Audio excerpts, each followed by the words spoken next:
تو اس کے لیے اللہ کارساز کافی ہے، اس کا کام بنانے والا کافی ہے، اس کا نگہبان، اس کا خیال کرنے والا اللہ کافی ہے۔ ایک اللہ ہو جائے، ساری مخلوق اگر خلاف ہو جائے تو انسان کو کوئی پرواہ نہیں، کوئی فکر نہیں ہوتی۔ حضرات انبیاء کتنے ایسے ملیں گے قیامت والے دن کہ پوری کی پوری مخلوق ان کے خلاف تھی، اللہ تعالیٰ نے پھر بھی ان کو کامیاب کیا۔ آج بھی اگر کوئی دین کا کام کرنے والا ہے، سارا زمانہ اس کے خلاف ہے، اس کے خلاف سازشیں بھی کر رہے، کوششیں بھی کر رہے، ذہنی بھی پریشان کر رہے، جسمانی بھی پریشانی ہو رہی ہے، اور اللہ پہ بھروسہ کر کے وہ اپنا کام جاری رکھے ہوئے ہے، تو اللہ اس کے لیے کافی ہے۔ تو یہاں سے ہمیں یہ سبق ملتا ہے کہ دین کا کام کرتے ہوئے، کوئی اچھا کام کرتے ہوئے اگر کوئی بیچ میں سازش کرتا ہے، بیچ میں کوئی پریشان کرتا ہے، تو ہمیں اس سے اعراض برتنا چاہیے۔ اگر اعراض نہیں کریں گے، ہم پکڑ کے سچ اور جھوٹ الگ کرنا شروع کر دیں گے، گواہیاں ڈالنی شروع کر دیں گے، تو کیا ہوگا؟ اصل کام سے ہٹ جائیں گے، دین کی جو وہ خدمت اور دین کی جو محنت کا وہ کام ہے اس سے ہٹ جائیں گے۔ تو کبھی بھی جو انسان اپنے مشن میں لگا ہوا ہوتا ہے، کسی مقصد میں لگا ہوتا ہے، اس کے خلاف اگر کوئی بات کرتا ہے تو اس کو درگزر کرنی چاہیے، ورنہ لوگ اس کو مشن سے ہٹا دیں گے، اور وہ شادیاں اور گواہیاں اور ان میں، اور اس نے کہا اس نے کہا، کسی کو منہ پہ کرنا، کسی سے پوچھنا اور اسی میں پریشان رہنا، اس کا وقت ضائع ہوگا۔ وہ رب پہ توکل کرے، اللہ تعالیٰ بہترین کرے گا اس کے لیے، اور اللہ کافی ہے اس کے لیے۔ افلا یتدبرون القرآن، قرآن کی ہر آیت بڑی عظیم ہے، لیکن ایسی آیتیں جس میں تدبر کے لیے اللہ تعالیٰ انسان کو دعوت دیتا ہے، یہ انسان کو غور اور فکر کرنا چاہیے ایسی آیات پہ۔ افلا، تو پس کیا نہیں، یتدبرون القرآن، تدبر کرتے یہ لوگ قرآن پر، قرآن کو تدبر نہیں کرتے۔ اب تدبر دیکھیں تدبیر سے ہے، تدبیر ہم اس کام کو کہتے ہیں جو کوئی بڑا کام کرنا ہو تو اس سے پہلے ہم سوچ بچار کرتے ہیں، تدبیر کرتے ہیں کہ اس سے کامیابی کیسے ملے گی۔ اب ایک چیز ہوتی ہے جس پہ انسان غور و فکر کرتا ہے، اور ایک چیز ہوتی ہے انسان سطحی سی چیزیں دیکھتا ہے اور اس کو کرتا ہے۔ تو اللہ تعالیٰ دعوت دے رہے ہیں انسانوں کو کہ آپ چیزوں کو سطحی نہ دیکھیں، قرآن کو سطحی نہ دیکھیں، اس کے اندر غور کریں، اس کے اندر جائیں، اس کے معنی کو سمجھیں، اس کے مطالب کو سمجھیں، تو پھر تمہیں پتہ چلے گا کہ اصل قرآن کیا ہے۔ تو تدبر ہوتا ہے تدبیر کرنا، کسی چیز کے انجام پہ غور کرنا، کسی چیز کے نتائج پہ غور کرنا، یہ تدبر ہوتا ہے جو انسان کرتا ہے۔ اللہ فرما رہے ہیں کہ انسان کیوں نہیں غور کرتے اس قرآن پہ۔ اب قرآن کا لفظی معنی بھی کیا ہے کہ صحیح سمجھ کے بار بار پڑھا جانے والا قرآن، پڑھے جانے والا کلام، یعنی ایسی کتاب جو بار بار پڑھی جائے اور اس کو سمجھنے کی کوشش کی جائے، اور ہر انسان کو اس کی سمجھ کے مطابق اس میں سے حکمت ضرور ملے گی۔ تو غور سے جب انسان بات کرتا ہے، سنتا ہے کسی کی، تو انسان کو اور سمجھ آتی ہے۔ اگر سرسری بات سنتا ہے تو آدھی بات سمجھ آتی، آدھی نہیں سمجھ آتی، کچھ بھی سمجھ نہیں آتا، انسان کوئی الٹا ہی کام کر لیتا ہے۔ تو اللہ تعالیٰ فرماتے ہیں کہ اے ایمان والو، اے لوگو، اس قرآن پہ غور کرو تاکہ تمہیں یہ اللہ کا کلام سمجھ آئے، اصل جو اس کے معنی اور مطالب ہیں وہ تمہیں سمجھ آئے، ورنہ جو ویسے ہی پڑھتے ہو تو یہ سطحی سی باتیں سمجھ آئے گی، اصل اس کا مفہوم اور معنی نہیں سمجھ آئیں گے۔ اللہ تعالیٰ حکم دے رہے ہیں کہ تم کیوں نہیں غور کرتے ہو اس قرآن کو۔ القرآن کا لفظ قرآن مجید میں 60 مرتبہ اللہ نے دہرایا کہ بار بار پڑھا جانے والا کلام، بار بار پڑھا تو جاتا ہے لیکن صرف ریڈنگ کی جاتی ہے، اس کو سمجھا نہیں جاتا، اس پہ تدبر نہیں کیا جاتا، اس پہ غور نہیں کیا جاتا۔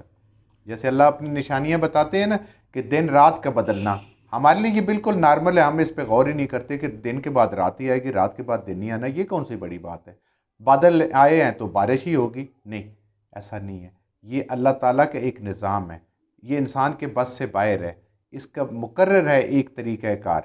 کشتیاں پانیوں پہ چلتی ہیں، پانی دیکھیں کیسی چیز ہے جس کی نہ کوئی شکل ہے، نہ ہاتھ ڈالے، نہ پاؤں رکھے، نہ چل سکے، اتنے بڑے بڑے منوں ٹنوں ہزاروں منوں کے حساب سے جہاز اس کے اوپر اللہ چلا رہے ہیں۔ یہ میرے رب کا حکم ہے، یہ میرے رب کی قدرت ہے کہ اس نے پانی کو یہ حکم دیا ہوا ہے۔ اگر پانی سے یہ حکم واپس ہو جائے تو کوئی چیز اس پہ تیر نہ سکے۔ تو اگر کسی فارمولے کے تحت بھی چیز چل رہی ہے تو یہ میرے رب کا بنایا فارمولہ ہے، کسی انسان کا بنایا وہ فارمولہ نہیں ہے۔ وَلَوْ کَانَ، اور اگر ہوتا، من اندے، نزدیک، غیر اللہ کے، اگر یہ قرآن کو تدبر کریں تو انہیں پتہ چلے گا کہ اگر یہ غیر اللہ کا کلام ہوتا، اللہ کا کلام نہ ہوتا، جو عظیم ذات ہے جس نے انبیاء بھیجے انسانیت کی ہدایت کے لیے، جس نے انسانوں کو بنا رہا ہے، کائنات کو بنایا، تو اگر یہ کسی غیر کا ہوتا، اللہ کا نہ ہوتا، تو پھر کیا ہوتا؟ لَوَجَدُوا، تو ضرور پاتے اس میں، فیہ، اس میں، اختلافاً کثیرا، بہت زیادہ اختلاف۔ ذرا انسان اتنی سی بات پہ غور کرے کہ قرآن مجید 23 سال کے عرصے میں کم و بیش اس دنیا میں نازل ہوا، تو اگر کوئی انسان اللہ کی مخلوقات میں سے 23 سال میں کوئی کتاب، کوئی چیز لکھنی شروع کرے اور 23 سال کے بعد اس کو خود اگر پڑھے تو اس کو ایسی ایسی چیزیں ملیں گی جو خود ہی اس کے لیے مضحکہ خیز ہوگی اور اس کی ہنسی نکل جائے گی کہ میں 23 سال پہلے کیا سوچتا تھا، کیا لکھتا تھا، اور آج میرا میچورٹی لیول کہاں پہ پہنچ گیا۔ لیکن کیونکہ یہ اللہ کا کلام ہے، پہلے دن سے اسی لیول پہ اور آخری دن تک اسی لیول پہ ہے، تو یہ اس میں کہیں بھی تضاد نہیں ملے گا۔ ہر چیز، ہاں بعض دفعہ ایسے ہی ہوتا ہے کہ انسان پڑھ رہا ہوتا ہے تو اس کو حکمت سمجھ نہیں آتی، تو اس کو کبھی فیلنگ آتی ہے، لیکن جب پورا قرآن انسان پڑھ لیتا ہے، آخر تک جاتا ہے، اس کی وضاحتیں آگے ہوتی ہیں۔ قرآن ایسی اللہ تعالیٰ نے بہترین اور جامع کتاب بنائی ہے کہ اگر اس میں سے بیچ میں خدا نخواستہ کسی وجہ سے ایک صفحہ بھی نہ ہو تو شاید بہت ساری چیزیں آپس میں ریلیٹ نہ ہو سکیں۔ یہ ایسا جامع اور ایک دوسرے کے ساتھ ہر صفحہ، ہر آیت، ہر صورت آپس میں ایسی اللہ تعالیٰ نے جوڑ کے رکھی ہوئی ہے۔ یہ اللہ تعالیٰ کی خود بات ہے۔ تو اگر یہ انسان کا ہوتا تو یہ کبھی بھی ایسا نہ ہو سکتا کہ یہ ایک جیسا ہوتا۔ اور پھر حفاظت دیکھیں، جس کا ذمہ اللہ نے حفاظت کے لیے، وہ آج تک محفوظ ہے، اور جو بنی اسرائیل کے علماء کے ذمہ لگایا تھا، آج اس کی اصلی حالت کہیں نہیں ہمیں مل رہی۔ جو کچھ ہم نے صحیح صحیح پڑھا، اللہ ہمارے ذہنوں میں، دلوں میں بٹھا دے۔ جہاں جہاں پڑھتے ہوئے بولتے ہیں ہم سے غلطی ہوگی، اللہ میں معاف فرما دے، اور ان غلط باتوں کو ہمارے ذہنوں سے، دلوں سے اللہ کی ذات نکال دے۔